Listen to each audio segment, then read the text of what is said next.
امیدهای جودوی تاجیک در حال رقابت کردن هستند. در مورد حق نظر نظرов هواداران و علاقمندان گشتن ملی و گشتن جودو میدانند که یکی از ورزشکاران با استعداد در رقابت‌های داخل کشوری هست. یعنی در جمهوری تاجیکستان در عرفه برگزاری جشن‌های ملی علل خصوص نوروز بین المللی بسیار ماهر است. چندین بار توانسته که شاه جایزه به دست بیارد. یعنی استعدادی خوب دارد در تاجیکستان، ولی ببینیم در صحنه رقابت‌های جهانی به چی نتیجه میرسد.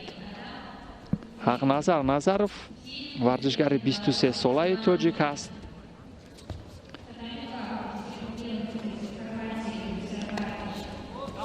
یک مرتبه در جام آسیا اشتراک کرده است که هیچ نتیجه ندارد و یک مرتبه دیگر در چمپیونات آسیا و 3 بار در گرند اسلم اشتراک کرده است که متاسفانه مرحله های اول رقابت را نتوانسته است پشت سر کند یا در دوره های اول رقابت به ناکامی دچار شده است و او در برابر سنایدر توماس ورزشکار 25 ساله نیدرلندیا قرار میگیرد.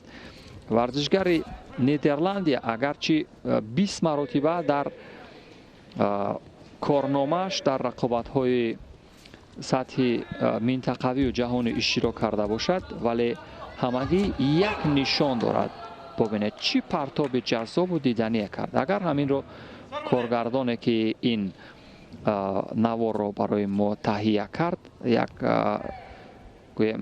همین لحظه رو بریده، یعنی باز پس نوار رو سوس کرده اگر نمایش میداد میدیدیم جزئیات موفقیت ورزشکار نیدرلندیا رو که در همان لحظه های اول حق نظر نظرов را مغلوب کرد.